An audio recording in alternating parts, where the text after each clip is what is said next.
الحمدللہ نحمده ونستعینه ونستغفره ونؤمن به ونتوکل علیہ ونعوذ باللہ من شرور انفسنا ومن سیئات اعمالنا من يهده اللہ فلا مضل له ومن يضلل فلا هادی له ونشهد ان لا الہ الا اللہ وحدہ لا شریک له ونشهد أن سيدنا ومولانا محمدا عبده ورسوله أما بعد فأعوذ بالله من الشيطان الرجيم بسم الله الرحمن الرحيم يا أيها النبي إذا جاءك المؤمنات يبايعنك على أن لا يشركن بالله شيئا ولا يسرقن ولا يزنين ولا يقتلن أولادهن ولا يأتين ببهتان يفترينه بين أيديهن وأرجلهن ولا يعصينك في معروف فبايعهن واستغفر لهن الله اللهم صل على محمد وعلى آل محمد كما صليت على إبراهيم وعلى آل إبراهيم إنك حميد مجيد اللهم بارك على محمد وعلى آل محمد كما باركت على إبراهيم وعلى آل إبراهيم إنك حميد مجيد۔ اللہ رب العزت نے انسان کی ہدایت کے لیے حضور اکرم صلی اللہ علیہ وسلم کو آخری نبی بنا کر بھیجا ہے۔ قیامت تک کے لیے حضور اکرم صلی اللہ علیہ وسلم ہی نبی اور رسول ہیں۔ نبی کریم صلی اللہ علیہ وسلم کے بارے میں جس طرح یہ عقیدہ رکھنا ضروری ہے کہ آپ نبی ہیں، اسی طرح یہ عقیدہ رکھنا بھی ضروری ہے کہ آپ آخری نبی ہیں۔ اگر کوئی آپ کو نبی مانتا ہے اور آخری نبی نہیں مانتا تو وہ مسلمان نہیں ہے۔ حضور اکرم صلی اللہ علیہ وسلم آخری نبی ہیں۔ اب قیامت تک کے لیے کوئی نبی پیدا نہیں ہوگا۔ حضرت عیسیٰ علیہ السلام زندہ ہیں، آسمان پر ہیں، اور قیامت سے پہلے عیسیٰ علیہ السلام نازل ہوں گے۔ وہ بے شک نبی ہوں گے، لیکن اس امت میں نبی بن کر نہیں بلکہ حضور اکرم صلی اللہ علیہ وسلم کا امتی بن کر دین کا کام کریں گے، خلافت کا نظام نافذ کریں گے، احکام شریعت کو نافذ کریں گے، دنیا سے سارے فتنوں کا وجود ختم کر دیں گے، حتیٰ کہ ایک وقت آئے گا کہ پوری زمین پر کوئی ایک شخص بھی کافر موجود نہیں ہوگا، سب کلمہ گو مسلمان بن جائیں گے۔ اس کے بعد عیسیٰ علیہ السلام جب دنیا سے چلے جائیں گے، حضور اکرم صلی اللہ علیہ وسلم کی قبر مبارک کے ساتھ روضہ مبارک میں دفن ہوں گے۔ پھر اسلام ختم ہونا شروع ہوگا، اور ایک وقت آئے گا کہ دنیا میں ایک بھی مسلمان موجود نہیں ہوگا، اس وقت پھر قیامت آئے گی۔ حضور اکرم صلی اللہ علیہ وسلم کی ہدایات، آپ کے ارشادات، یہ صرف کچھ وقت کے لیے نہیں بلکہ قیامت تک کے لیے ہے۔ نبی کریم صلی اللہ علیہ وسلم نے انسان کو یہ بات سمجھائی ہے کہ ہم دنیا میں اپنی منمانی زندگی گزارنے کے لیے نہیں آئے، اپنی مرضی کے مطابق یہاں جینے کے لیے نہیں آئے۔ ہم نے زندگی کا مختصر سا یہ وقت گزارنا ہے، اور اس میں دو چیزوں کا خیال کرنا ہے۔ نمبر ایک، 24 گھنٹے کی زندگی اللہ رب العزت کے حکم کے مطابق ہو۔ نمبر دو، حضور اکرم صلی اللہ علیہ وسلم کے طریقہ کے مطابق ہو۔ نبی کریم صلی اللہ علیہ وسلم کی ہدایات جس طرح مردوں کے لیے ہیں اسی طرح خواتین کے لیے بھی ہیں، اس لیے کہ دنیا میں مردوں نے بھی جینا ہے، خواتین نے بھی جینا ہے، اور موت کے بعد قبر میں سوال اور جواب یہ مردوں سے بھی ہوں گے اور خواتین سے بھی ہوں گے۔ قیامت کے دن حساب مردوں سے بھی ہوگا، خواتین سے بھی ہوگا، اور اگر ایمان والے ہوں گے مرد یا خواتین تو جنت میں ہوں گے، اور اگر ایمان نہیں ہوگا تو مرد ہو یا خواتین وہ جہنم میں ہوں گے۔ اگر ایمان موجود ہو اور اعمال بھی نیک ہوں تو آدمی براہ راست جنت میں جاتا ہے، اور اگر ایمان ٹھیک ہو، عقائد ٹھیک ہوں اور اعمال غلط ہوں تو پھر کچھ وقت کے لیے جہنم میں جاتا ہے۔ الا یہ کہ اللہ رب العزت اپنا کرم فرمائیں اور جنت میں براہ راست بھیج دیں۔ کسی پیغمبر، صحابی، شہید، حافظ، عالم اور نیک کی سفارش قبول فرمائیں اور جنت میں بھیج دیں، وگرنہ قانون یہی ہے۔ اور جہنم کی سختی بہت بڑی سختی ہے، جہنم کی گرمی نہ برداشت ہونے والی گرمی ہے، اس لیے صرف ایمان کافی نہیں ہے بلکہ نیک اعمال کا ہونا بھی ضروری ہے۔ اللہ رب العزت نے قرآن کریم میں جہاں بھی دنیا کی زندگی اچھی اور موت کے بعد کی زندگی اچھی کی بات کی ہے تو وہاں ایمان کے ساتھ نیک عمل کی شرط لگائی ہے۔ من عمل، اگر کوئی شخص عمل کرے، نیک عمل کرے، مرد ہو یا عورت، فَلَنُحْيِيَنَّهُ حَيَاتًا طَيِّبَةً، ہم دنیا کی زندگی اس کی بہت اچھی کر دیں گے۔ وَمَنْ أَعْرَضَ عَنْ ذِكْرِي فَإِنَّ لَهُ مَعِيشَةً ضَنْكًا، اور اگر نیک اعمال نہ کرے تو ہم دنیا کی زندگی اس پر تنگ کر دیتے ہیں۔ بظاہر خوشی بھی ہو تو دل میں دکھ اور غم ہوتے ہیں، اور دل کی خوشیاں اصل خوشیاں ہوتی ہیں اور دل کے غم یہ اصل غم ہوتے ہیں۔ تو دنیا میں زندہ رہنے کے لیے صرف ایمان نہیں بلکہ نیک اعمال بھی ضروری ہیں۔ آدمی کے عقائد بھی ٹھیک ہوتے ہیں اور اعمال بھی نیک ہوتے ہیں دو چیزوں کا خیال کرنے سے۔ نمبر 1، آدمی عقائد کو پڑھے، عقائد کو سنے، عقائد کو سمجھے۔ اسی طرح اعمال کو پڑھے، اعمال کو سنے اور اعمال کو سمجھے، جس کا مطلب ہے کہ علم صحیح ہونا ضروری ہے۔ اگر آدمی کا علم ٹھیک نہ ہو، آدمی کی معلومات ٹھیک نہ ہوں تو پھر عقائد ٹھیک نہیں ہوتے۔ اس کے لیے قرآن کریم کو پڑھنا یہ بے حد ضروری ہے، اور پھر قرآن کریم کو مفسرین اور علماء سے سمجھنا یہ بے حد ضروری ہے۔ اسی طرح حدیث پاک کو پڑھنا اور حدیث پاک کو سمجھنا یہ ضروری ہے۔ مسائل شریعت کو معلوم کرنے کے لیے فقہ کو پڑھنا اور فقہ کو سمجھنا بے حد ضروری ہے۔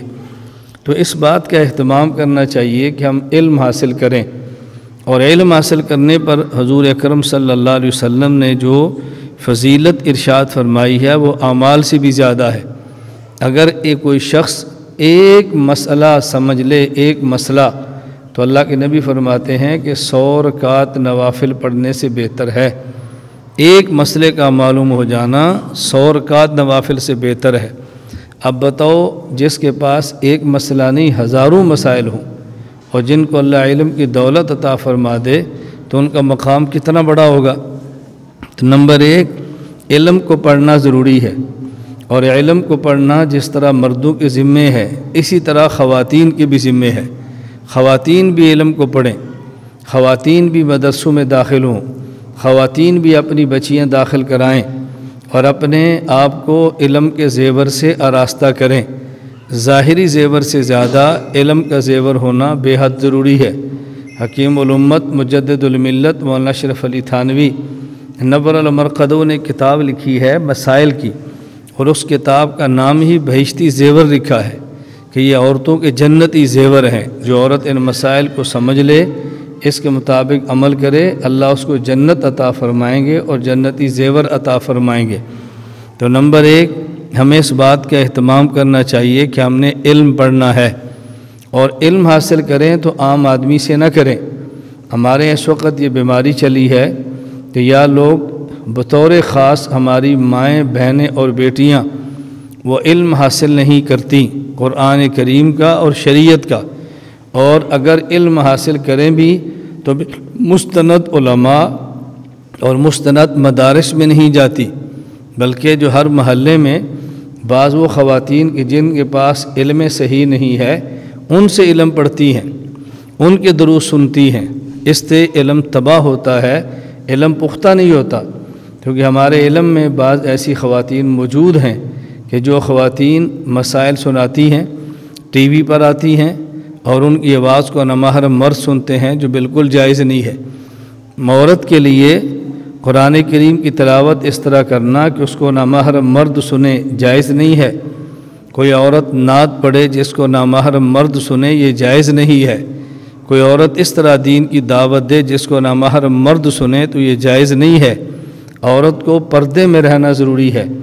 اپنے گھر میں رہنا ضروری ہے، شریعت کے مطابق عمل کرنا ضروری ہے۔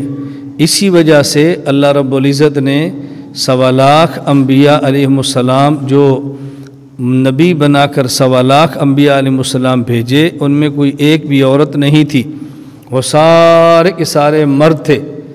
ایک عورت بھی اللہ نے نبی بنا کر نہیں بھیجی، ایک عورت بھی، سارے مرد نبی بنا کر بھیجے ہیں، اس لیے کہ یہ کام مردوں کا ہے، یہ کام خواتین کا نہیں ہے۔ تو میں اس لیے گزارش کر رہا ہوں خواتین اس کا بے حد خیال کریں۔ ہماری بعض خواتین نیٹ کا استعمال کرتی ہیں، فیس بک کا استعمال کرتی ہیں، یوٹیوب استعمال کرتی ہیں، سوشل میڈیا سے ریلیٹڈ اور منسلک ہیں۔ ان سے غلطی ہوتی ہے کہ وہ ہر قسم کی عورت کو، ہر قسم کے مرد کو سن لیتی ہیں، یہ ٹھیک نہیں ہے، ہر آدمی کو نہیں سننا چاہیے۔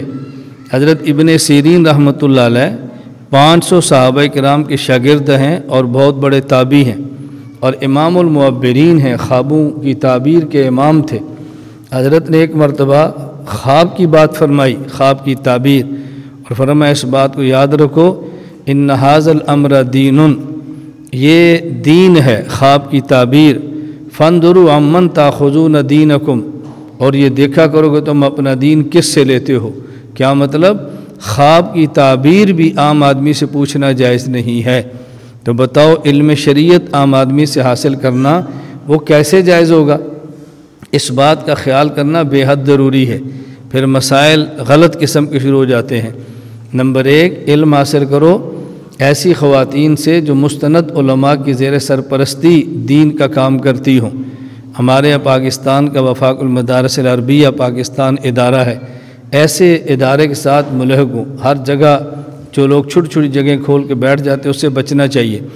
نمبر 1، خواتین علم حاصل کریں، قرآن کریم پڑھیں، حدیث پاک پڑھیں، فقہ مبارک پڑھیں، اور اس کے ساتھ اپنی تاریخ کو سیکھیں کہ ہمارے پیغمبر پاک کی ازواج کتنی تھیں، ہمارے پیغمبر پاک کی بیٹیاں کتنی تھیں، ہمارے پیغمبر پاک کے داماد کون تھے، خلفائے راشدین کون تھے، عشرہ مبشرہ کون تھے، فلاں صحابہ کون تھے، دین کا کام کنہوں نے کیا ہے۔ ایک تو اس بات کا اہتمام کریں کہ علم حاصل کریں، علم، اور اس کے لیے سب سے بہترین طریقہ بچپن میں اپنی بچیاں وہ مدارس میں داخل کرائیں، اور جو بڑی ہیں وہ خود مدرسوں میں پڑھیں، اپنا وقت نکالیں اور تھوڑا وقت کسی قریبی مدرسے کو دیں اور خود قرآن کریم کی تعلیم حاصل کریں، قرآن کریم کا ترجمہ پڑھیں، اور گھر بیٹھے از خود نہ پڑھیں، کسی مستند عالم سے پڑھیں یا کسی مستند عالمہ سے پڑھیں، اور اگر پھر بھی کوئی بات سمجھ نہ آئے تو کسی مزید دالفتہ سے رجوع کریں اور رابطہ کریں۔ نمبر 1، علم دین حاصل کریں۔ بچی کا بہترین علم حاصل کرنے کا زمانہ وہ بچپن کا زمانہ ہے۔ ہم بچپن کا زمانہ انگریزی سیکھنے پہ لگاتے ہیں، اپنی بچیاں گھر سے باہر نکالنے پہ لگاتے ہیں، اپنی بچیوں کو باہر کا ماحول سکھا دیتے ہیں، پھر وہ بچیاں بڑی ہوتی ہیں تو جو ماحول بچپن کا ہوتا ہے وہ جوانی میں دماغ میں بیٹھ جاتا ہے، پھر ایسی بچی کو کنٹرول کرنا ذرا مشکل ہو جاتا ہے۔ اپنی بچی کو مدارس میں داخل کریں، مدارس میں۔ ہم نے بھی یہاں، آپ نے اعلان سن لیا ہوگا کہ بچیوں کے لیے ترتیب بنائی ہے کہ ہم 7 سال کی بچی لیں گے، ناظرہ قرآن کریم پڑھائیں گے، ذہن اچھا ہوگا تو اس کو حفظ کرائیں گے، ساتھ اس کو پھر مڈل بھی کرائیں گے، پھر اس کے بعد 3 سال کا کورس ہے، فاضلہ کورس بھی کرائیں گے، اور 9ویں اور 10ویں جماعت اس کو میٹرک بھی کرائیں گے، لیکن مدرسے میں رکھ کے پردے کے ماحول میں خواتین کے ساتھ بیٹھ کے معلمات اور استانیوں سے بیٹھ کے پڑھیں گی۔ اتنی بڑی نعمت اللہ نے عطا فرمائی ہے، بطور خاص ہمارے علاقے کی خواتین کو اس کی قدر کرنی چاہیے۔ اور باہر سے ایسی بچی آئیں تو یہاں بورڈنگ کی سہولت بھی ہے، رہائش کی سہولت بھی ہے، تو بچیوں کی تربیت کا اہتمام بھی کیا جاتا ہے۔ خیر، ایک بات تو میں عرض کر رہا تھا کہ علم حاصل کریں، علم حاصل کریں، سب سے بہترین اور آسان طریقہ یہ ہے۔ اور اگر میڈیا کے ساتھ منسلک ہوں تو عام آدمی کے بیانات نہ سنیں، ہر بندے کو مذہبی سکالر بننے کی ضرورت نہیں ہے۔ یہاں ہمارے ہاں خواتین کی واٹس ایپ سروس بھی موجود ہے، اور خواتین واٹس ایپ سروس کو خاتون ہی چلاتی ہیں، اس کا کسی مرد کے ساتھ کوئی تعلق نہیں ہوتا۔ میں آخر میں نمبر بھی لکھوا دوں گا، وہ چاہیں تو نمبر نوٹ فرما لیں، اپنے پاس رکھ لیں اور اس نمبر پہ رابطہ کریں۔ وہاں جب بھی مسئلہ پوچھیں گی تو خاتون ہی آپ کو بتائیں گی، مرد کا اس نمبر کے ساتھ کوئی تعلق نہیں۔ خیر میں یہ عرض کر رہا تھا کہ نمبر 1 علم دین حاصل کریں، نمبر 2 علم دین حاصل کرنے کے ساتھ ساتھ بعمل اور صالح علماء کے ساتھ رابطہ رکھیں۔ رابطہ رکھنے کا طریقہ وہ ہے جو نبی کریم صلی اللہ علیہ وسلم نے دیا ہے۔ حضور اکرم صلی اللہ علیہ وسلم کی تعلیمات جو خواتین کے لیے ہیں، خواتین اس تعلیمات کا بطور خاص خیال فرمائیں۔ رسول اکرم صلی اللہ علیہ وسلم کے دور میں جس طرح مردوں کو اللہ کے نبی دین سکھاتے تھے، خواتین کو بھی سکھاتے تھے، جس طرح مردوں کو بیان فرماتے خواتین کو بھی فرماتے تھے، جس طرح مردوں کو بیعت فرماتے خواتین کو بھی فرماتے تھے۔ یہ حضور اکرم صلی اللہ علیہ وسلم کا معمول مبارک تھا۔ جب آپ مردوں کو بیعت فرماتے اپنے ہاتھ میں سب کے ہاتھ لیتے تھے، اور جب خواتین کو بیعت فرماتے تو آپ نے پوری زندگی میں کبھی نامحرم عورت کو ہاتھ نہیں لگایا، کبھی بھی۔ اس لیے آپ خواتین کو جب بھی بیعت فرماتے تو پردے کے پیچھے بٹھا کے آپ آواز لگاتے، خواتین وہ کلمات دہراتی۔ مکہ مکرمہ فتح مکہ کے موقع پر آپ نے کوہ صفا پر خواتین کو بیعت کی۔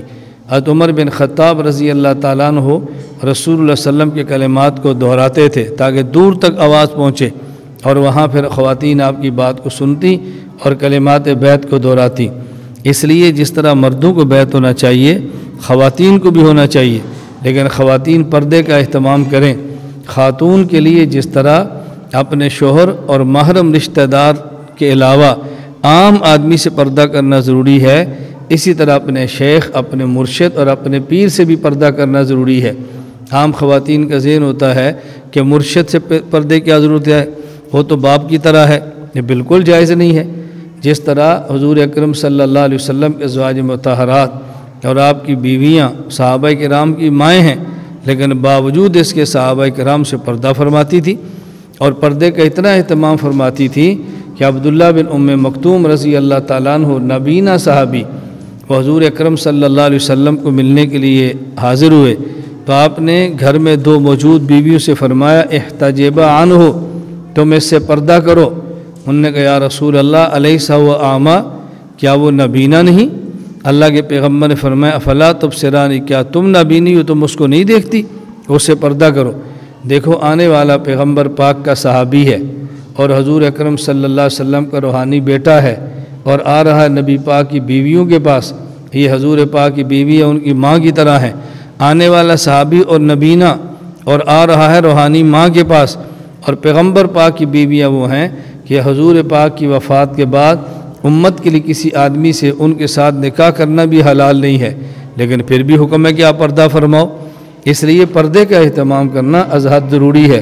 اسی سے اگلے گناہوں کا آغاز ہوتا ہے، اسی سے گناہوں کا آغاز ہوتا ہے، اپنے آپ کو سنبھالنا چاہیے۔ تو نمبر 2 بیعت کریں، کسی عالم سے صالح سے بیعت کریں۔ حضور اکرم صلی اللہ علیہ وسلم کو اللہ رب العزت نے قرآن کریم میں یہ بات فرمائی، یا ایھا النبی اذا جاءک المؤمنات یبایعنک علی الا یشرکن باللہ شیئا، اے پیغمبر اگر یہ صحابیات آپ کے پاس آئیں جنہوں نے آپ کا کلمہ پڑھا ہے، آپ پر ایمان لا چکی ہیں، شرف صحابیت حاصل کر چکی ہیں، یہ آپ کے پاس آئیں اور کلمہ پڑھ لیں اور پھر آپ سے بیعت کرنا چاہیں تو آپ بیعت کریں اور 6 باتیں ان سے کہیں کہ یہ 6 باتوں پر عمل کریں، پھر ان سے بیعت کریں۔ اگر یہ 6 باتوں کا عہد نہ کریں تو پھر بیعت نہ کریں۔ 6 باتیں کون سی ہیں؟ یا ایھا النبی اذا جاءک المؤمنات یبایعنک علی الا یشرکن باللہ شیئا۔ نمبر 1، یہ عورتیں اب آئندہ کبھی شرک نہیں کریں گی، یہ وعدہ کریں کہ آئندہ شرک نہیں کریں گی، پچھلے شرک سے توبہ کریں اور آئندہ شرک نہیں کریں گی۔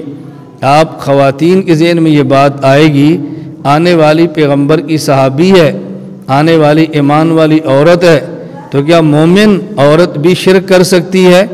کیا مومن عورت بھی شرک کر سکتی ہے؟ قرآن کریم سورہ یوسف کے آخری رکوع میں ہے، اللہ رب العزت نے ارشاد فرمایا کہ اکثر اہل ایمان ایسے ہیں جو کہ شرک کرتے ہیں، اکثر مومن شرک کرتے ہیں۔ ایمان بھی اور شرک بھی ہے، کیسے جمع ہوگا؟ اس کا مطلب یہ ہے کہ زبان سے کلمہ پڑھ کے مسلمان ہوگا، لا الہ الا اللہ محمد رسول اللہ، اور اس کے عقائد شرکیہ ہوں گے۔ اگر اللہ رب العزت پر ایمان لائے ہیں تو پھر عقیدہ بنائیں کہ عالم الغیب اللہ کی ذات ہے، اللہ کی ذات کے علاوہ کسی کے پاس غیب کا علم نہیں ہے، حتیٰ کہ اللہ کے نبی کے پاس بھی نہیں، آخری پیغمبر حضرت محمد مصطفیٰ صلی اللہ علیہ وسلم کے پاس بھی نہیں۔ بس اتنا علم ہے جتنا اللہ تعالیٰ فرما دیں۔ پیغمبر کے پاس جو علم ہے وہ علم غیب نہیں ہوتا، وہ غیب کی خبریں ہوتی ہیں۔ تلک من انباء الغیب نوحیھا الیک، اللہ فرماتے ہیں پیغمبر غیب کی خبریں ہیں اور یہ بھی ہم آپ کو دیتے ہیں، اگر ہم نہ دیں تو آپ کو پتہ نہ چلے۔ حضور اکرم صلی اللہ علیہ وسلم کی خدمت میں مشرکین مکہ نے 3 سوال کیے۔ ایک سوال یہ کیا، آپ بتائیں وہ نوجوان کون تھے جو غار کے اندر جا کے چھپے رہے؟ نمبر 2، آپ بتائیں وہ کون آدمی ہے جس نے مشرق اور مغرب پر حکومت کی ہے؟ نمبر 3، روح کیا چیز ہے؟ حضور اکرم صلی اللہ علیہ وسلم فرمایا میں کل بتاؤں گا۔ یہ کل آئے تو آپ نے فرمایا کل بتاؤں گا، یہ پھر آئے تو فرمایا کل بتاؤں گا۔ 17 دن گزر گئے، آپ نے ان کے سوال کا جواب نہیں دیا، اور 17 دن کے بعد وحی اتری، اللہ نے فرمایا وَلَا تَقُولَنَّ لِشَيْءٍ إِنِّي فَاعِلٌ ذَلِكَ غَدًا إِلَّا أَن يَشَاءَ اللَّهُ۔ میرے پیغمبر آپ کو انشاءاللہ فرمانا چاہیے، آپ نے کہا میں کل کہوں گا، لیکن آپ نے انشاءاللہ نہیں کہا، تو دیکھو 17 دن کے لیے وہی بند ہوگی۔ یہ امت کو تعلیم دی ہے، امت کو تعلیم دی ہے۔ اللہ اگر علم نہ دے تو نبی کو بھی نہ دے، اور اگر اللہ علم دینا چاہیں تو پیغمبر کو عطا فرما دیں۔ اس لیے ذہن بنائیں کہ علم غیب اللہ کے علاوہ کسی کے پاس موجود نہیں ہے۔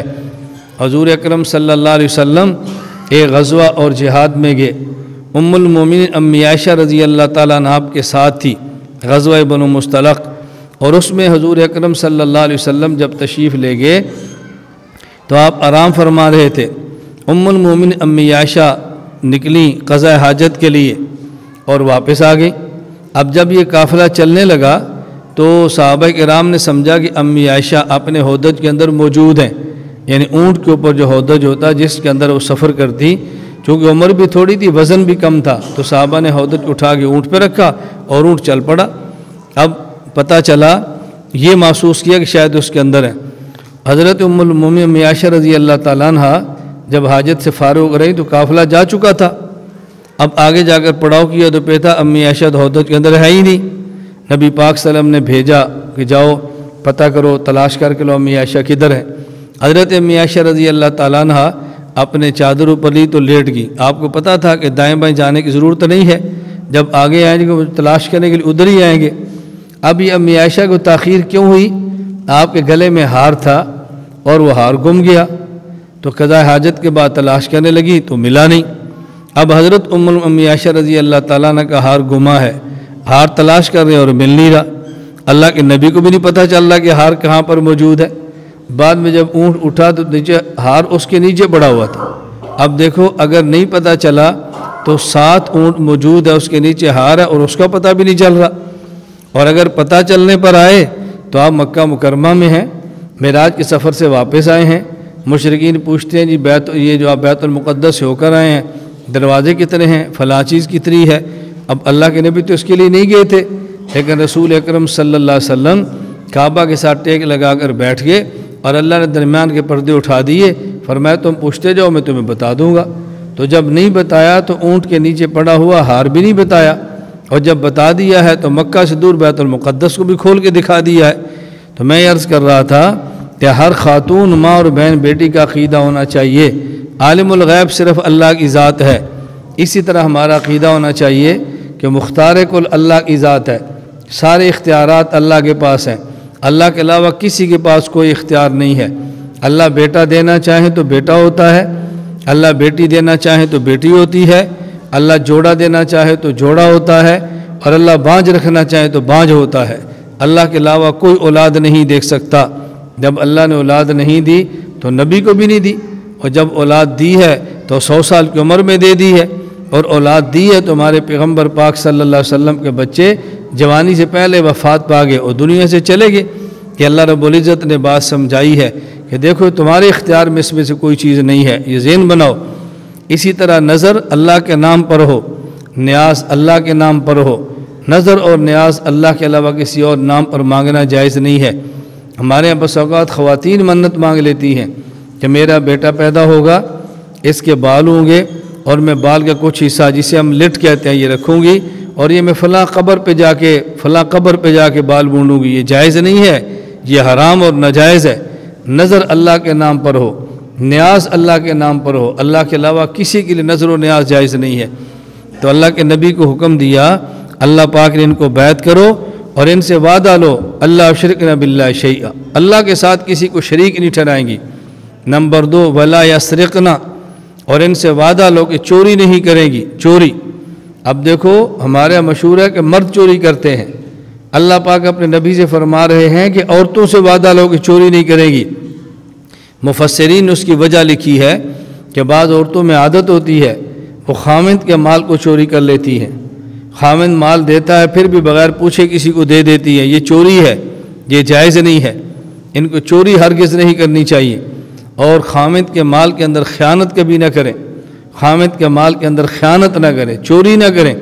اللہ نے اپنے پیغمبر کو فرمایا ان سے عہد لو، ولا یسرقنا، یہ چوری نہیں کریں گی۔ نمبر 3 ولا یزنینا، اور ان سے وعدہ لو کبھی زنا نہیں کریں گی، کبھی زنا نہیں کریں گی۔ یہ وعدہ لیا جا رہا ہے پیغمبر پاک کی صحابیات سے، ایمان والی عورتوں سے۔ اور یہ بات اچھی طرح ذہن نشین فرما لیں کہ حدیث پاک میں ہے، اللہ کے نبی نے فرمایا کہ بس اوقات انسان کی آنکھ زنا کرتی ہے، العین آنکھ زنا کرتی ہے، اور آنکھ کا زنا دیکھنا ہے۔ کبھی انسان کا ہاتھ زنا کرتا ہے، اور ہاتھ کا زنا نامحرم کو پکڑنا ہے۔ تو جس طرح زنا سے بچنا ضروری ہے، نامحرم مرد کو دیکھنے سے بچنا بھی ضروری ہے۔ اور عورت کے لیے نامحرم مرد کو دیکھنے سے بچنا بھی چاہیے، اور پردہ کر کے اپنے چہرے کو چھپانا بھی چاہیے، اپنی حفاظت بھی کرنی چاہیے۔ رسول اکرم صلی اللہ علیہ وسلم فرمایا کہ جب عورت باہر نکلتی ہے تو شیطان پورے ہیلے اور حربے استعمال کر لیتا ہے، اس لیے عورت کے لیے خوشبو لگا کر گھر سے باہر جانا جائز نہیں ہے۔ جو ہماری مائیں اور بہن بیٹیاں خوشبو لگا کر گھر سے نکل دیا بہت بڑا جرم کرتی ہیں، بہت بڑا گناہ کرتی ہیں، شیطان کو گناہ کی دعوت دیتی ہے۔ عورت خوشبو لگائے تو اپنے شوہر کے لیے اس پہ اجر اور ثواب ملتا ہے، اور کسی غیر کے لیے لگائے تو گناہ ملتا ہے، بہت بڑا حرام اور ناجائز کام ہے۔ اس لیے بازار نکلتے وقت کبھی خوشبو استعمال نہ کریں، ڈاکٹر کے ہاں دوائی کے لیے جائیں کبھی خوشبو استعمال نہ کریں، کسی فنکشن میں شریک ہونے کے لیے جائیں کبھی خوشبو استعمال نہ کریں، گھر سے نکلیں تو خوشبو کے بغیر نکلیں۔ اس کا عورت کو خیال رکھنا بے حد ضروری ہے۔ رسول اکرم صلی اللہ علیہ وسلم نے ایسی عورت پر لعنت فرمائی ہے جو دیکھ لی خود کو پیش کرے، فرمایا لعن اللہ الناظر والمنظور الیہ، جو کسی کو دیکھے اس پر بھی خدا کی لعنت ہو، اور جو دیکھ لی خود کو پیش کرے اس پر بھی خدا کی لعنت ہو۔ اس کا بہت زیادہ خیال رکھنا چاہیے۔ ہمارے ہاں جو اچھی خواتین ہیں، نیک سیرت خواتین ہیں، وہ اس بات کا اہتمام کرتی ہیں کہ شوہر کے آنے پر تیار ہوں، شوہر کے آنے پر خوشبو لگائیں، شوہر کے آنے پر اچھے کپڑے پہنیں، اور کسی اور جگہ پر اس کا اہتمام ہرگز نہ کریں۔ رسول اکرم صلی اللہ علیہ وسلم نے اس بات کی ترغیب دی ہے۔ اللہ کے نبی نے بہترین عورت کے اوصاف بیان فرمائے تو آپ نے فرمایا بہترین عورت وہ ہے کہ اذا امرتہا اطاعت کا، کہ جب شوہر اس کو حکم دے تو شوہر کی بات مانے، شوہر کی اطاعت کرے، شوہر کی نافرمانی نہ کرے۔ وَإِذَا رَأَيْتَهَا سَرَّتْكَ، اور جب شوہر اپنی بیوی کو دیکھے تو خوش ہو جائے۔ اور اللہ کے نبی نے فرمایا اذا غبت عنها حفظتك فی ما، اور جب شوہر گھر سے باہر ہو عورت شوہر کی عزت اور شوہر کے گھر کی حفاظت کرے۔ یہ بہترین عورت کی 3 نشانیاں بیان فرمائی ہیں۔ یہ بات آپ اچھی طرح کان کھول کے سنیں۔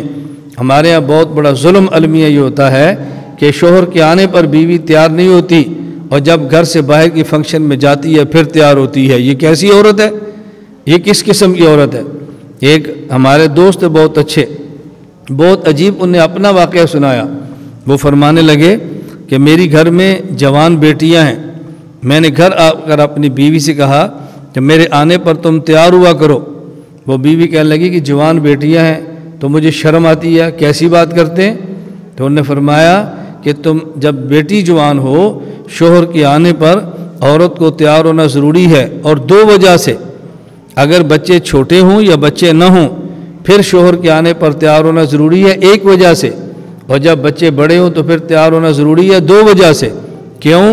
نمبر 1 کہ گھر میں شوہر آیا ہے، شوہر کے آنے پر تیار ہو، شوہر کی رغبت ہو، توجہ ہو، یہ باہر منہ نہ مارے، باہر گند نہ کھائے، اس کو گھر کا ماحول اچھا بنا کر دو۔ نمبر 2، جب بیٹیاں گھر میں جوان ہیں، جب ماں شوہر کے آنے پر تیار ہوگی تو بیٹی کو احساس ہوگا کہ کل کو جب میری شادی ہوگی تو میں نے کیا کرنا ہے، صرف اپنی زبان سے نہ بتائے بلکہ اپنے عمل سے بتائے۔ اور یہ عجیب تر بات ہے کہ شوہر کے آنے پر کہتے ہیں میری بیٹی جوان ہے، شرم آتی ہے، اور جب کسی فنکشن میں جاتا ہو تو پھر ساری شرم ختم ہو جاتی ہے، اسی بیٹی کو تیار کیا جا رہا ہے اور خود بھی تیار ہو رہی ہیں اور فنکشنوں کے اندر جا رہی ہیں۔ اللہ ہم سب کی حفاظت فرمائے۔ تو میں یہ عرض کر رہا تھا، اللہ نے اپنے پیغمبر سے فرمایا کہ ان سے وعدہ لو، بلا یزنینہ، یہ زنا نہیں کریں گی۔ میں زور اس لیے دے رہا ہوں کہ زنا کا معنی ہمارے ہاں صرف ایک ہے، ایک معنی نہیں ہے۔ نامحرم کو دیکھنا آنکھ کا زنا ہے، نامحرم سے بولنا زبان کا زنا ہے، نامحرم کی باتیں بلا وجہ سننا یہ کان کا زنا ہے، نامحرم کو پکڑنا یہ ہاتھ کا زنا ہے۔ ہر قسم کے زنا اور بدکاری سے بچنا چاہیے۔ عورت کی عزت، عورت کی عفت اس میں ہے کہ گھر میں آئے اور اس کا گھر سے جنازہ اٹھ جائے، اس کو دنیا کا کوئی بندہ نہ دیکھے، یہ عورت کی عزت اور عظمت کی نشانی ہے۔ یہ عورت کی کوئی عزت نہیں ہے، اس کو محلے کے لوگ بھی جانتے ہوں، اس کو گلی کی عورتیں بھی جانتی ہوں۔ جس گھر میں آئے اور وہیں سے اس کا جنازہ اٹھ جائے، یہ عورت کی عزت اور عظمت ہے۔ عورت کا معنی ہی کیا ہے؟ عورت کا معنی چھپی ہوئی چیز، اس لیے اس کو مستورات کہتے ہیں کہ چھپی ہوئی ہے۔ جو ظاہر ہو گئی اس کو عورت کیسے کہیں گے؟ جس کے وجود کو لوگوں نے دیکھا اس کو مستورات کیسے کہیں گے؟ اللہ ہمیں یہ باتیں سمجھنے کی توفیق عطا فرمائے۔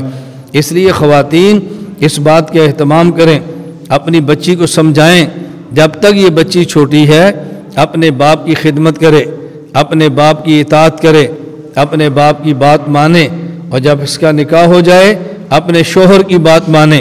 اور یہ بات ہماری مائیں اور بہنیں کان کھول کے سنیں۔ گھروں میں طلاق ماں کی وجہ سے ہوتی ہے، گھر اجڑتے ماں کی وجہ سے ہیں۔ ماں اپنی بیٹی کی تربیت نہیں کرتی۔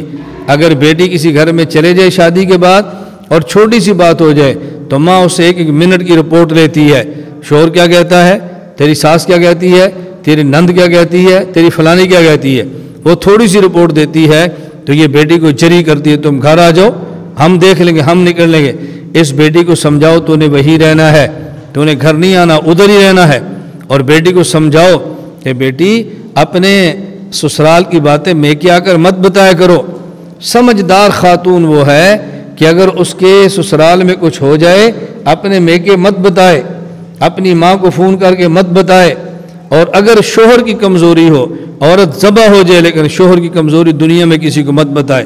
اللہ رب العزت نے قرآن کریم میں فرمایا انتم لباس لکم، کہ تم ان عورتوں کا لباس ہو، وہن لباس لکم، اور یہ عورتیں تمہارا لباس ہیں۔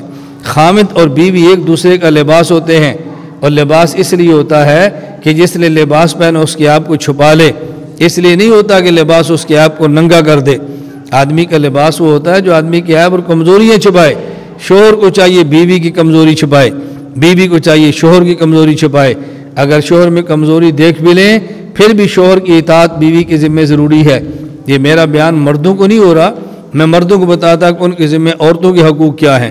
یہ ہمارا بیان خواتین کو ہو رہا ہے، اس لیے میں خواتین کو کہہ رہا ہوں کہ تم اپنی ذمہ داری پوری کرو۔ بسا اوقات گلہ ہوتا ہے ہمارا شوہر ہمارا خیال نہیں کرتا، اگر وہ نہیں کرتا تو اس کا گناہ اس کو ہوگا، کم از کم تمہیں اپنا فرض پورا کرنا چاہیے، احساس ذمہ داری کو نبھانا چاہیے۔ میں اس لیے گزارش کرتا ہوں اگر سسرال میں کچھ بات ہو جائے تو ماں اپنی بیٹی کی حوصلہ افزائی نہ کرے، اور اگر سسرال میں کچھ بات ہو جائے تو بیٹی اپنے میکے ماں اور والد کو ایسی خبریں مت دے۔ ماں کو محبت ہوتی ہے، والد کو محبت ہوتی ہے، ایسے ماں اور باپ تڑپتے ہیں، پریشان ہوتے ہیں، اس پریشانی میں کبھی وہ فیصلے کر بیٹھتے ہیں کہ جو فیصلے نہیں کرنے چاہیے۔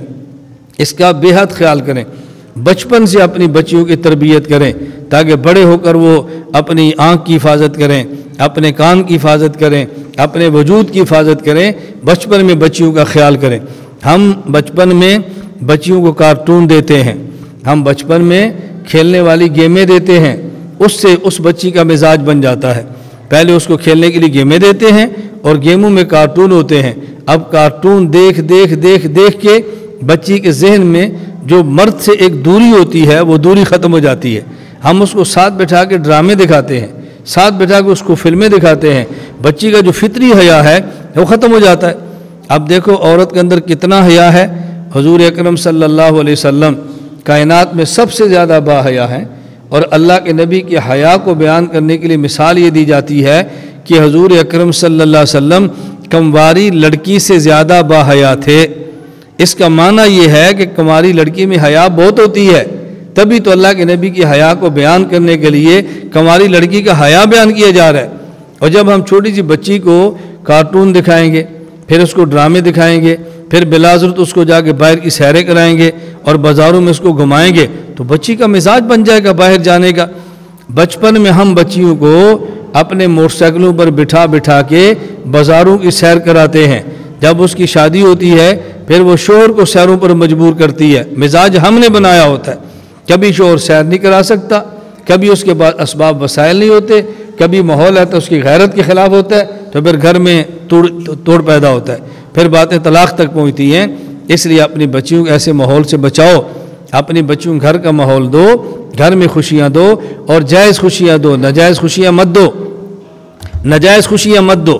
کسی موقع پر ڈانٹنا پڑے تو ڈانٹو، کسی موقع پر تنبیہ کرنی پڑے تو کرو۔ یہ جو ہمارا مزاج بنا ہے، جی رو پڑتی ہے، بچہ ہے رو پڑتا ہے، بچی ہے رو پڑتی ہے، رونے دو، رونے دو اس کو۔ آج اس کا رونا برداشت کر لو، جہنم کے رونے سے بچ جاؤ گے۔ آج اس کا رونا برداشت کر لو، قبر کے رونے سے بچ جاؤ گے۔ آج تھوڑا سا اپنے تھوڑا سا دل کو مضبوط کرو، آئندہ محفوظ ہو جائیں گے۔ حضور اکرم صلی اللہ علیہ وسلم سے زیادہ کائنات میں اللہ نے کوئی شفیق کریم اور رحیم ذات کو پیدا نہیں کیا۔ آپ کی شفقت کو قرآن کریم نے بیان کیا ہے، لَقَدْ جَاءَكُمْ رَسُولٌ مِّنْ أَنفُسِكُمْ عَزِيزٌ عَلَيْهِ مَا عَنِتُّمْ حَرِيصٌ عَلَيْكُمْ بِالْمُؤْمِنِينَ رَءُوفٌ رَحِيمٌ۔ اللہ کے نبی کی شفقتیں بیان کی ہے، اور حضور پاک کیا ارشاد فرماتے ہیں؟ فرمایا مُرُوا أَوْلَادَكُمْ بِالصَّلَاةِ وَهُمْ أَبْنَاءُ سَبْعٍ، جب 7 سال کا بچہ ہو جائے نماز کا حکم دو، وَاضْرِبُوهُمْ عَلَيْهَا وَهُمْ أَبْنَاءُ 10 اور 10 سال کا ہو جائے نماز نہ پڑھے تو اس کو مارو۔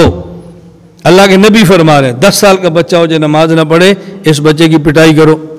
ہم کہتے جی کیسی بات کرتے ہیں، اسلام نے تو بھائی اسلام نے دی ہے نرمی، لیکن اس نرمی کا معنی یہ نہیں ہے کہ اولاد بگڑ جائے۔ فضائل اعمال سے زیادہ نرم کتاب کون سی ہے؟ آپ فضائل اعمال اٹھا کے دیکھ لو، کیا اس میں لکھا ہوا نہیں ہے کہ گھر میں کوڑا لٹکا رہنا چاہیے؟ یہ تو تبلیغی جماعت کا نصاب ہے، جن سے دنیا میں نرم لوگ کوئی نہیں ہے۔ فضائل اعمال کتاب ہے، شیخ زکریا سے نرم کون ہوگا؟ وہ بھی لکھ رہے ہیں اور دلائل سے لکھ رہے ہیں کہ جی کوڑا گھر میں لٹکا ہونا چاہیے۔ پہلے سمجھاؤ، نہیں سمجھاتے پھر تنبیہ کرو، اور یہ بات اچھی طرح سمجھو۔ دیکھو اگر کشتی کے اندر شوہر بیٹھا ہو، کشتی کے اندر بیوی بیٹھی ہو، اس کشتی میں بچے بیٹھے ہوں اور دریا سے گزر رہے ہوں، ان میں بیوی شوہر کی یا اس کی بچی یا بچہ یہ دریا میں گرنے لگے یا دریا میں چھلانگ لگانے لگے تو شوہر اس کے بالوں سے پکڑ کے اتنا زور سے کھینچے گا کہ ایک پھٹے کو سر لگا تو سر بھی پھٹ جائے، تو کوئی بندہ بھی نہیں کہے گا بہت بڑا ظالم ہے، دیکھو اس کا سر پھاڑ کے رکھ دیا ہے۔ وہ کہے گا نہیں مجھے اس سے محبت ہے، میں تجھے مرنے نہیں دوں گا، میں تجھے پانی میں گرنے نہیں دوں گا، میں تجھے خودکشی کر کے جہنم میں جانے نہیں دوں گا۔ ہر بندہ کہتے ہے اس کو بیوی سے بہت پیار ہے، اس کو اولاد سے بہت پیار ہے، دیکھو کیسے کھینچا ہے، اس کے سر پھٹ گیا ہے، اور خدا نخواستہ سر اتنا پھٹے کہ موت آ جائے پھر بھی کوئی بھی نہیں کہے گا برا کیا، کہیں گے اس نے بچانے کے لیے پورا زور لگا دیا ہے۔ تو جب اولاد جہنم میں جا رہی ہے اس کو جہنم سے بچانا کس کی ذمہ داری ہے؟ میں اس لیے گزارش کرتا ہوں سب سے زیادہ ذمہ داری گھر میں ماں کی ہے، سب سے زیادہ۔ ہمارے یہاں ظلم یہ ہے، میری بات کو توجہ سے سمجھیں، ہمارے یہاں ظلم یہ ہے اپنے بچے کو دودھ پلانے کے لیے جو فیڈر دیا جاتا ہے وہ فیڈر بھی جانور کی شکل کا بنا ہوتا ہے۔ ہم اپنے بچے کو دودھ پلانے جو فیڈر لاتے ہیں اس پر بھی تصویریں کارٹونوں کی بنی ہوتی ہیں، اپنے بچے کو کتاب دیں گے اس پر بھی تصویریں ہوں گی، حتیٰ کہ اپنے بچے کو پہننے کے لیے جو ٹوپیاں دیتے ہیں وہ بھی کسی بھالو اور جانور کے ڈیزائن کی ہوں گی۔ اگر اس کو کوئی ہم جرسی بھی دیں گے اس پر بھی جانور کی فوٹو، بازار میں وہ چیزیں ملتی ہیں جس پر جانور کی تصویریں نہیں ہیں۔ اگر چھوٹا سا کمبل دیں گے اس پر بھی جانور، اور ظلم کی بات یہ ہے پہننے کے لیے جوتا دیں گے اس پر بھی جانور کی تصویر، سر سے لے کر پاؤں تک ہم اس کو ڈبو دیتے ہیں جانور کی تصویروں میں۔ اور گھر میں دیکھو پھر اس قدر جانوروں کی تصویریں پڑی ہوتی ہیں۔ اللہ کے پیغمبر فرماتے ہیں لا تدخل الملائکۃ بیتن فی کلب ولا تصاویر، جس گھر میں کتا یا تصویر ہو اس گھر میں رحمت کا فرشتہ کبھی نہیں آتا۔ ہم نے عجیب اپنا ماحول خراب کر لیا ہے۔ اللہ نے اپنے پیغمبر سے فرمایا ان سے بیعت لو اور ان سے وعدہ لو۔ نمبر 1 الا اللہ یشرکن باللہ شیئا، یہ شرک نہیں کریں گی، ولا یسرقن، چوری نہیں کریں گی، ولا یزنین، یہ زنا نہیں کریں گی، ولا یقتلن اولادہن، اپنی اولاد کو قتل نہیں کریں گی، اپنی اولاد کو قتل نہیں کریں گی۔ اب بندہ سوچتا ہے ماں بھی قتل کر سکتی ہے بیٹے کو، ماں بھی قتل کر سکتی ہے۔ اس دور میں زندہ درگور کیا جاتا بچیوں کو، اور اس میں بسا اوقات مائیں بھی شامل ہوتی، زندہ درگور کر دیا جاتا۔ اور آج بھی اگر بچہ پیٹ میں ہو اور اس میں روح پڑ چکی ہو اور اس کو مار دیا جائے تو یہ انسان کو قتل کرنے کے برابر کا جرم اور گناہ ہے، انسان کو قتل کرنے کے برابر کا جرم ہے۔ اللہ ہم سب کی حفاظت فرمائے۔ فرمایا ولا یفترین بین ایدیہن وارجلہن، اور ان سے وعدہ لو یہ کسی پر بہتان نہیں باندھے گی، بہتان سے بچیں۔ یہ بات یاد رکھیں، عام بندے پر بہتان جرم ہے، اور شوہر پہ بہتان بہت بڑا جرم ہے، ساس پہ بہتان بہت بڑا جرم ہے، اپنی بہو پہ بہتان بہت بڑا جرم ہے، اپنی نند اور جٹھانیوں اور درانیوں پہ یہ بہتان بہت بڑا جرم ہے۔ یہ ہمارے گھر کے جرائم ہوتے ہیں اور ان جرائم سے بچنا ضروری ہے۔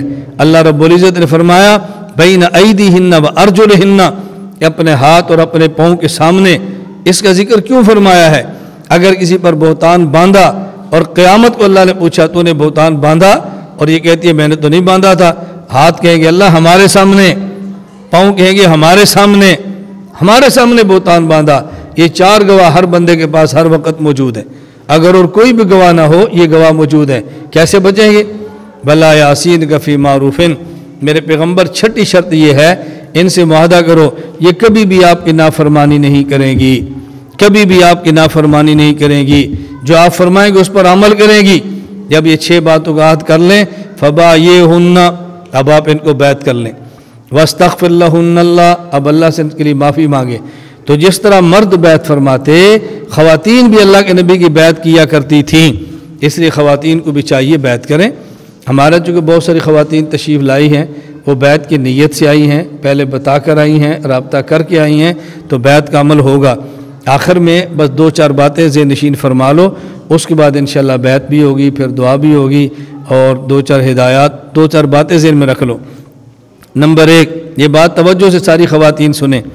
نمبر 1، جو خواتین ہماری مائیں اور بہنیں اور بیٹیاں یہاں تشریف لائی ہیں، ہم ان تمام کے مشکور ہیں، ہم ان کا شکریہ ادا کرتے ہیں کہ انہوں نے اپنا وقت نکالا ہے، اور بعض لاہور سے آئی ہیں، اسلام آباد سے آئی ہیں، دور سے سفر کر کے آئی ہیں، دور سے۔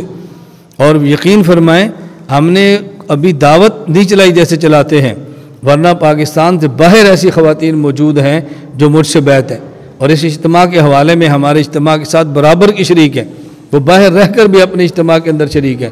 میں ایک تو کہہ رہا تھا کہ ہم شکریہ ادا کرتے ہیں اور ان کی حوصلہ افزائی کرتے ہیں کہ آپ نے اچھے اجتماع میں شرکت کی ہے، اللہ بار بار ایسے اجتماعات میں شرکت کی توفیق عطا فرمائے۔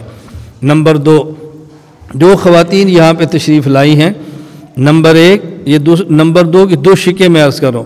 نمبر 1، جو گزشتہ گناہ کیے وہ ساری کی ساری مائیں اور بہنیں اور بیٹیاں توبہ کریں کہ یا اللہ ہمارے گزشتہ گناہوں کو معاف فرما دے، اگر ہم نے بے پردگی کی ہے تو معاف فرما دے، بہتان باندھا ہے تو معاف فرما دے، الزام لگایا تو معاف فرما دے، شوہر کی نافرمانی کی ہے تو معاف فرما دے، ماں باپ کی خدمت میں کمی کی ہے تو معاف فرما دے، اولاد کی تربیت میں کمی کی ہے تو معاف فرما دے، ہم نے جھوٹ بولا ہے تو معاف فرما دے، روزہ نہیں رکھا، نماز نہیں پڑھی، زکوٰۃ نہیں دی تو اللہ تو معاف فرما دے۔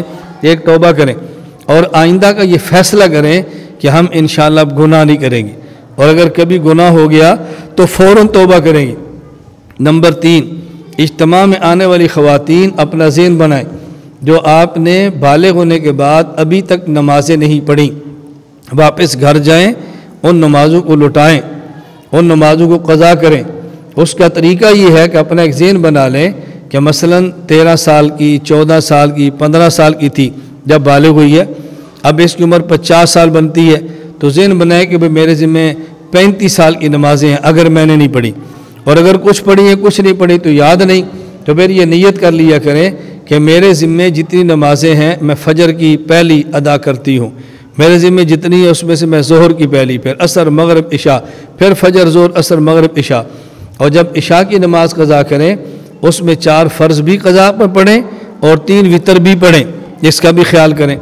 نمبر 4، اگر آپ کے گھر میں بڑی اماں بڑے والد دنیا سے جا چکے ہیں اور ان کی نمازیں رہ گئی ہیں تو اس کے فدیے ادا کریں، اور ایک نماز کا فدیہ ایک صدقۃ الفطر کے برابر ہے۔ آج کے دور میں آپ 100 روپیہ سمجھ لیں، اور روزانہ 6 فدیے، فجر، ظہر، عصر، مغرب، عشاء کے فرض اور عشاء کے وتر، ایک دن کے 600 روپیہ بنتے ہیں، اس کا خیال کریں۔ ہماری مائیں اور بہنیں جو زیور استعمال کرتی ہیں ان کی زیور کی زکوٰۃ ان کے ذمے ہے، زیور کی زکوٰۃ شوہر کے ذمے نہیں ہے۔ اگر شوہر زکوٰۃ ادا کرتا ہے تو اس کی مہربانی ہے، باقی زکوٰۃ عورت کے ذمے ہے۔ اگر اپنے زیور کی زکوٰۃ ادا نہیں کر سکتی تو زیور کو بیچ کر مدرسے پر لگا دو، کسی غریب پہ لگا دو، کوئی اور چیز لے کر آ جاؤ، کسی کام پہ لگا دو، اپنے پاس مت رکھو۔ اور اگر زیور کو رکھنا ہے تو زیور کی زکوٰۃ ادا کریں۔ اور جب سے کوئی عورت زیور کی مالک ہے اگر اس نے زکوٰۃ ادا نہیں کی، اتنے سالوں کی زکوٰۃ ادا کرنا اس کے ذمے ہے۔ ہمارے علم میں بعض ایسی خواتین ہیں کہ آپ یقین فرمائیں کہ زیور لیا اور زکوٰۃ ادا کرتے کرتے کرتے زیور تھوڑا سا رہ گیا۔ میں نے کہا جب تم نے پاس رکھ کے ہر سال زکوٰۃ ہی ادا کرنی تھی تو اس سے بہتر تھا کہ سارا زیور ہی صدقہ کر دیتی۔ پوری زندگی جو تم نے زکوٰۃ ادا کرنی ہے اس کا بہت زیادہ خیال فرمائیں۔ اسی طرح جو ہمارے یہاں خواتین تشریف لائی ہیں توجہ رکھیں، وہ جو بیعت کرنا چاہیں وہ بیعت کریں۔ بیعت کا طریقہ جو کلمات میں کہہ دوں گا وہ کلمات اپنی زبان سے کہتی چلی جائیں، بس یہی ان کی بیعت ہوتی ہے۔ اور بیعت کے بعد رابطہ رکھنا چاہیں تو اپنا ایک خط لکھیں، اور ہمارے پاس خواتین خط لکھتی ہیں، اس کے اندر واپسی لفافہ ڈالیں تاکہ اس کے اوپر پتہ لکھ کے دیں کہ واپس آپ کے پاس آپ کا جواب پہنچے۔ کاغذ کے 3 حصے کریں، 2 حصوں پر لکھیں اور ایک حصہ آگے جواب کے لیے چھوڑ دیں۔ فائدہ تبھی ہوتا ہے، مکمل فائدہ تبھی ہوتا ہے، وگرنہ معمول کے مطابق بیعت کر لیں، کلمات توبہ بھی کہہ لیں اور اذکار بھی زندگی بھر جاری رکھیں۔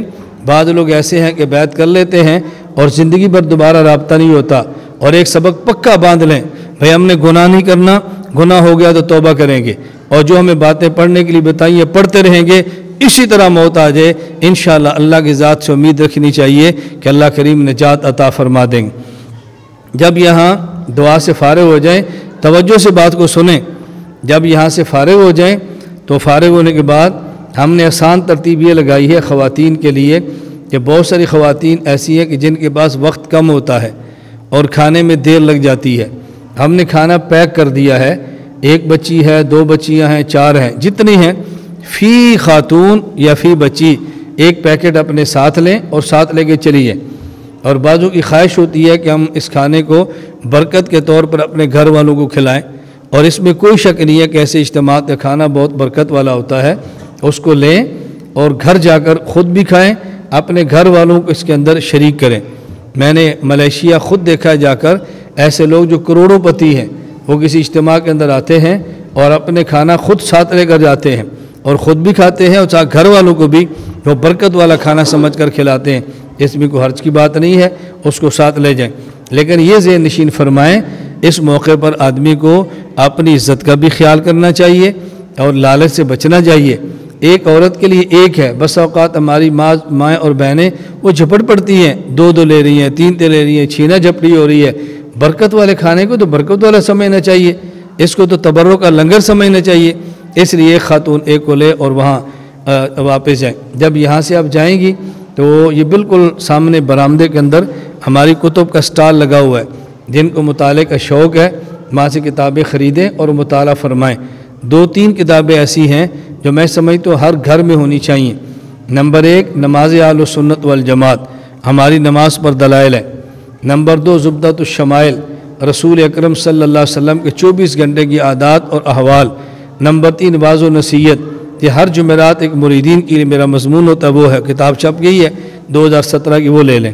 اور آخر میں ہمارے مدرسہ کے لیے بھی جو بالکل سڑک کے اس پار ہے، چونکہ موسم تبدیل ہو گیا تھا، 2 دن سے بارش تھی اور جگہ کچی تھی تو وہاں انتظامات پھر بہت مشکل تھے، تو رات ہم نے سارے انتظامات سمیٹ کر ادھر مرکز کے اندر آ گئے ہیں۔ باقی بچیوں کا مدرسہ بالکل مرکز کے سامنے سڑک کراس کریں تو اس طرف ہے، تو ابھی تو خواتین وہاں نہ جائیں کیونکہ وہاں پر جگہ تھوڑی ہے اور سنبھالنا مشکل ہوتا ہے، بس یہیں اپنا کھانا ساتھ رہیں اور گھروں کو روانہ ہوں۔ اور انشاءاللہ العزیز اللہ نے چاہا تو آج اجتماع ختم ہوگا اور ہمارے کل سے داخلے شروع ہوں گے، اور اپریل کے اندر باقاعدہ ہماری کلاسیں شروع ہو جائیں گی۔ پہلے بچیاں بھی پڑھ رہی ہیں اور مزید کلاسیں شروع ہو جائیں گی، تو جو کتب لینا چاہیں وہاں سے لے لیں اور اس کے بعد دعا کریں، اور دعا کے بعد واپس تشریف لے جائیں۔ دعا میں بطور خاص ان حضرات کے ضرور دعا کریں جو بیمار ہیں، مریض ہیں۔ ایک چٹ آئی تھی، کوئی حنیفہ نامی بچی ہے، اس کے دل اور دماغ کا مسئلہ، اس کے لیے دعا کریں۔ ہماری یہاں پر معلمہ ہیں طیبہ باجی، ان کی والدہ ابھی 3-4 دن پہلے فوت ہوئی ہیں، ان کے لیے دعا کریں۔ ہمارے گاؤں کے ایک نوجوان لڑکا تھا، تو وہ پاکستان سے باہر مسقط میں تھے، کل پرسوں رات واپس آئے، وہ سخت بیمار تھے، ان کی انتقال ہو گیا، کل ہی ان کا جنازہ تھا، ان کے لیے دعا کریں۔ اس طرح اور جتنے بھی ہیں ان کے لیے، مریضوں کے لیے دعا کریں، اللہ صحت دے دے، اور جو فوت ہو گئے ان کے لیے دعا کریں، اللہ تعالیٰ ان کی مغفرت فرما دے۔ اللہ ہم سب کو شریعت کے مطابق عمل کی توفیق عطا فرمائے۔ الحمدللہ رب العالمین والصلاة والسلام علی رسولہ وعلی آلہ واصحابہ اجمعین۔ ربنا ظلمنا انفسنا وان لم تغفر لنا وترحمنا لنکونن من الخاسرین۔ ربنا ظلمنا انفسنا وان لم تغفر لنا وترحمنا لنکونن من الخاسرین۔ ربنا ظلمنا انفسنا وان لم تغفر لنا وترحمنا لنکونن من الخاسرین۔ ربنا آتنا فی الدنیا حسنۃ وفی الآخرۃ حسنۃ وقنا عذاب النار۔ اللہم انک عفو کریم تحب العفو فاعف عنا۔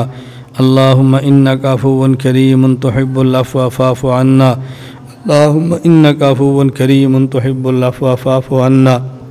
اے مولا کریم ہم سب کے گناہوں کو معاف فرما دے۔ اے مولا کریم ہماری خطاؤں سے درگزر فرما دے۔ اے مولا کریم ہمارے سب نیک اعمال قبول فرما لے۔ اے مولا کریم ہمارے عقائد کو صحیح فرما دے۔ اے اللہ کفر اور شرک اور بدعت کی لعنت سے بچا لے۔ اے مولا کریم ایمان کی نعمت دی ہے، کفر سے بچا لے۔ یا اللہ سنت کی نعمت دی ہے، بدعت سے بچا لے۔ اے اللہ عزت کی نعمت دی ہے، ذلت سے بچا لے۔ اے مولا صحت کی نعمت دی ہے، بیماریوں سے بچا لے۔ اے مولا کریم دولت کی نعمت دی ہے، غربت سے بچا لے۔ اے مولا کریم اہل حق سے جوڑا ہے، اہل باطل سے بچا لے۔ اے مولا کریم تمام گناہوں سے محفوظ اور پاک زندگی عطا فرما دے۔ یا اللہ یا اللہ اے مولا کریم ہمیں سر کے بالوں سے لے کر پاؤں کے ناخن تک پورے جسم کو اپنی شریعت کے مطابق اے اللہ ہمیں چلانے کی توفیق عطا فرما دے۔ اے مولا کریم آپ کی شریعت کے مطابق چلانے کی توفیق عطا فرما دے۔ یا اللہ ہماری 24 گھنٹے کی زندگی سنت کے مطابق بنا دے۔ اے اللہ ہمارے آنکھوں میں حیا عطا فرما دے۔ اے مولا کریم آنکھوں میں حیا عطا فرما دے۔ اللہ دل کو پاکیزہ فرما دے، گندے وساوس خیالات سے بچا لے۔ اے اللہ گناہوں کے شرور سے بچا لے۔ اے اللہ اپنے نفس کے شرور سے بچا لے۔ اے مولا کریم ماکرین کے مکر بد سے بچا لے، ناظرین کی نظر بد سے بچا لے، حاسدین کی حسد سے بچا لے۔ یا اللہ ساحرین کے سحر اور جادو سے بچا لے، اپنوں اور غیروں کے شر سے بچا لے۔ اے مولا کریم ہمیں دین کے لیے قبول فرما لے۔ یا اللہ ہماری جان کی حفاظت فرما، مال کی حفاظت فرما، گھر کی حفاظت فرما، اولاد کی حفاظت فرما۔ اے اللہ جن کے والدین زندہ ہیں ان کو صحت عطا فرما، عافیت اور صحت اور سلامتی والی زندگی عطا فرما۔ مولا کریم جن کے والدین دنیا سے جا چکے ہیں ان کی مغفرت فرما، درجات بلند فرما، اللہ ان کی قبروں کو منور فرما۔ اے مولا کریم جو زندہ ہیں اور بیمار ہیں ان کو صحت عطا فرما۔ اے مولا کریم صحت کامل عاجلہ مستمرہ عطا فرما۔ اے اللہ ظاہری اور باطنی بیماریوں سے شفا عطا فرما۔ یا اللہ ہم سب کی حفاظت فرما۔ اے اللہ ہم سب کی حفاظت فرما۔ اے اللہ ہم سب کی حفاظت فرما۔ یا اللہ ہماری نسلوں کو بھی دین کے لیے قبول فرما لے۔ اللہ ہماری اولاد کو قرآن کا حافظ بنا دے۔ اے اللہ اولاد کو قرآن کا عالم بنا دے۔ اے اللہ ہماری اولاد کو دین کے لیے قبول فرما لے۔ یا اللہ ہماری مائیں اور بہنیں اور بیٹیاں جو آئی ہیں ان سب کو قبول فرما لے۔ یا اللہ ان سب کو قبول فرما لے۔ اللہ ان سب کو قبول فرما لے۔ ان میں سے جس نے مرکز اور مدرسے کے ساتھ تعاون کیا ہے یا اللہ ان کے تعاون کو قبول فرما لے۔ اللہ ان کی اولادوں کو نیک بنا دے۔ یا اللہ جو مائیں جو والد اپنی اولاد کے نکاحوں کے لیے متفکر ہیں، یا اللہ ان کو جوڑ کے رشتے عطا فرما دے۔ میرے مولا کریم جن کی نکاح ہو چکے ہیں، اولاد کی نعمت سے محروم ہیں، ان کو نیک اولاد عطا فرما دے۔ اللہ جن کو آپ نے اولاد دی ہے اس اولاد کو نیک بنا دے، والدین کی خدمت گزار بنا دے، والدین کی تابعدار بنا دے، والدین کی خدمت کرنے والی بنا دے۔ یا اللہ یا اللہ یا اللہ ہمیں حیا عطا فرما دے۔ اللہ عزتوں کی حفاظت فرما، مولا عزتوں کی حفاظت فرما، اے اللہ گھر بار کی حفاظت فرما۔ یا اللہ اپنے کرم سے ہمیں ہمارے خاندان کو اس جگہ کو سب کو اپنے کرم سے قبول فرما لے۔ یا اللہ قبول فرما لے۔ اے اللہ جنہوں نے دعاؤں کے لیے کہا ہے ان کی دعائیں قبول فرما لے۔ یا اللہ ہماری مائیں اور بہنیں اور بیٹیاں جو آئی ہیں ان کے دامن کو خوشیوں سے بھر دے۔ یا اللہ عزت والی زندگی ان کو دے دے، اللہ دین والی زندگی ان کو دے دے، اللہ ایمان والی زندگی ان کو دے دے، اللہ دین کی سمجھ عطا فرما دے۔ یا اللہ ہمارے اس بچیوں کے مدرسے کو قبول فرما لے، یہاں پڑھنے والی بچیاں قبول فرما لے، اللہ اس کو دین کا مرکز بنا دے۔ یا اللہ اس کے فیض کو عام فرما دے۔ یا اللہ جو تعاون کرتے ہیں اپنے کرم سے ان کو قبول فرما لے۔ یا اللہ ہمارے ملک کی حفاظت فرما، پاکستان کی حفاظت فرما، اندرونی بیرونی خطرات سے محفوظ فرما۔ یا اللہ اندرونی بیرونی خطرات سے محفوظ فرما۔ یا اللہ جو ہمارے ملک کے دشمن ان کو ہدایت عطا فرما، جن کے مقدر میں ہدایت ان کو چن چن کے ختم فرما۔ یا اللہ ہمارے ملک کی حفاظت فرما، پاکستان کی حفاظت فرما۔ یا اللہ اس کو دین اسلام کا قلعہ بنا۔ یا اللہ پوری دنیا کے لوگوں کا یا اللہ یہ تمنا اے اللہ امیدوں کا مرجع اور مرکز بنا۔ یا اللہ اپنے کرم سے اس کی حفاظت فرما۔ اے اللہ اپنے کرم سے ہم سب کو قبول فرما لے۔ یا اللہ جو دعائیں مانگی ہیں وہ بھی قبول فرما لے، جو نہیں مانگ سکے بن مانگے عطا فرما دے۔ اللہ دلوں کے حالات کو آپ جانتے ہیں، اللہ قلوب کے حالات کو آپ جانتے ہیں۔ ہماری مائیں اور بہنیں اور بیٹیاں جو دعائیں کرانا چاہتی ہیں سب کی دعائیں قبول فرما لے۔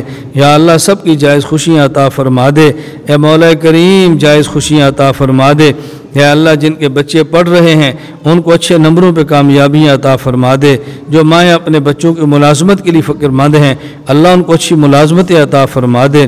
جو مائیں اپنے اولاد کے کاروبار کے لیے فکر مند ہیں ان کے کاروبار اچھے بنا دے، اللہ ان کے کاروبار اچھے بنا دے۔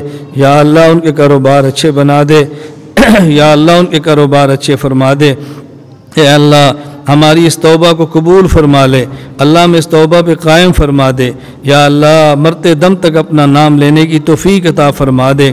یا اللہ دنیا سے جائیں تو ہماری زبان پہ کلمہ جاری ہو، لا الہ الا اللہ محمد الرسول اللہ صلی اللہ تعالی علیہ وآلہ آلہ وصحابہ وبارک وسلم۔ یا اللہ کسی کا بوجھ ہمارے دامن پہ نہ ہو، اللہ کسی کا بوجھ ہماری گردن پر نہ ہو۔ یا اللہ جو دنیا میں بوجھ ہیں ذمہ داریاں ہیں اس کو پوری کرنے کی توفیق عطا فرما دے۔ یا اللہ پوری کرنے کی توفیق عطا فرما دے۔ اے مولا کریم جو ہماری ذمہ داریاں ہیں پوری کرنے کی توفیق عطا فرما دے۔ اللہ ہم سب کو قبر کے عذاب سے بچا لے، اللہ قبر کے عذاب سے بچا لے۔ یا اللہ حشر کے عذاب سے بچا لے، حشر کی سختیوں سے بچا لے۔ نامہ اعمال دائیں ہاتھ میں عطا فرما دے۔ اللہ بغیر حساب کے جنت کا داخلہ عطا فرما دے۔ قیامت کے دن اپنے حبیب صلی اللہ علیہ وسلم کے مبارک ہاتھوں جام کوثر عطا فرما دے۔ مولا کریم عرش کا سایہ نصیب فرما دے، اپنے حبیب کی شفاعت نصیب فرما دے۔ مولا کریم بغیر حساب کے جنت میں داخلہ عطا فرما دے۔ اے اللہ ہمارے ان اٹھنے والے ہاتھوں کو اپنے کرم سے قبول فرما لے۔ اللہ کسی بادشاہ کے دربار میں جائیں جو خالی ہاتھ واپس نہیں لوٹاتا، یا اللہ اب تو شاہوں کے شاہ ہیں ہمیں خالی ہاتھ واپس نہ لوٹا۔ اللہ آپ نے محروم کر دیا ہم کس کے در پہ جائیں گے؟ اللہ آپ نے محروم فرما دیا ہم کس کے در پہ جائیں گے؟ اللہ آپ نے محروم فرما دیا ہم کس کے در پہ جائیں گے؟ اے کریم اللہ، اے کریم اللہ، اے کریم اللہ ہمارے اٹھنے والے ہاتھوں کو قبول فرما لے۔ اللہ اپنے در کا محتاج بنا کر غیروں سے غنی فرما دے۔ اللہ غیروں سے غنی فرما دے، اللہ غیروں سے غنی فرما دے۔ اللہ عزتیں عطا فرما دے، اللہ صحتیں عطا فرما دے، اللہ دولت عطا فرما دے، دنیا اور آخرت کی بھلائیاں عطا فرما دے۔ اے مولا ہماری دعاؤں کو اپنے حبیب صلی اللہ علیہ وسلم کے صدقے قبول فرما لے۔ اللہ ہماری ماں اور بہنیں اور بیٹیاں جو آئی ہیں جن کے دل میں کوئی جائز خواہشیں ہوں اللہ اپنے کرم سے پوری فرما دے۔ اللہ اپنے کرم سے پوری فرما دے۔ اللہ یہ تیری بندیاں تیرے در پہ آئی ہیں، ان کو خالی واپس نہ لٹانا، اللہ ان کو خالی واپس نہ لٹانا، اللہ ان کے دامن کو خوشیوں سے بھر دے، یا اللہ ان کے دامن کو خوشیوں سے بھر دے، یا اللہ ان کے دامن خوشیوں سے بھر دے۔ اللہ قرآن کا علم دے دے، اللہ شریعت کا علم دے دے، اللہ اولاد کو دین کا حافظ اور عالم بنا دے، اللہ شریعت پہ چلنے والا بنا دے، اپنے حبیب صلی اللہ علیہ وسلم کی سنت کو محبوب بنا دے، اللہ سنت کو محبوب بنا دے، یا اللہ دین کے مٹنے کا غم عطا فرما دے، اللہ دین کے مٹنے کی کڑن عطا فرما دے، اے اللہ تڑپنے والا دل عطا فرما دے، اللہ سمجھنے والا دل عطا فرما دے، اے مولا کریم، اے مولا کریم شاکر زبان عطا فرما دے، اللہ صبر کی توفیق عطا فرما، شکر کی توفیق عطا فرما، اللہ بیماروں کو صحت دے دے، اللہ جب تک صحت ان کے مقدر میں نہیں، اللہ شکر کی توفیق عطا فرما دے۔ اللہ تو ہم سب سے راضی ہو جا۔ اللہم ارضا عنا ایھا رب الکریم، اللہم ارضا عنا ایھا رب الکریم، اللہم ارضا عنا ایھا رب الکریم۔ اے اللہ ہم سب سے راضی ہو جا، یا مولا کریم ہم سب سے راضی ہو جا، اے اللہ ہم سب سے راضی ہو جا، یا اللہ پھر کبھی ہم سے ناراض نہ ہونا، اے اللہ پھر کبھی ہم سے ناراض نہ ہونا، اے اللہ پھر کبھی ہم سے ناراض نہ ہونا۔ اللہ ہمیں دین کے لیے قبول فرما لے، اللہ دین کے لیے قبول فرما لے، یا اللہ دین کے لیے قبول فرما لے، یا اللہ وہ تمام خیریں جو آپ کے حبیب صلی اللہ علیہ وسلم نے مانگی ہیں ہمیں عطا فرما دے۔ اللہ وہ تمام برائیاں اور شر جس سے آپ کے حبیب صلی اللہ علیہ وسلم نے پناہ مانگی ہے ہمیں بھی اسے محفوظ فرما دے۔ وانت المستعان وعلیک البلاغ ولا حول ولا قوة الا باللہ العلی العظیم۔ وصلی اللہ تعالی علی رسول خیر خلقہ محمد وآلہ وصحابہ اجمعین برحمتک یا ارحم الراحمین۔ لا إله إلا الله، لا إله إلا الله، لا إله إلا الله، ما لنا رب سواه. لا إله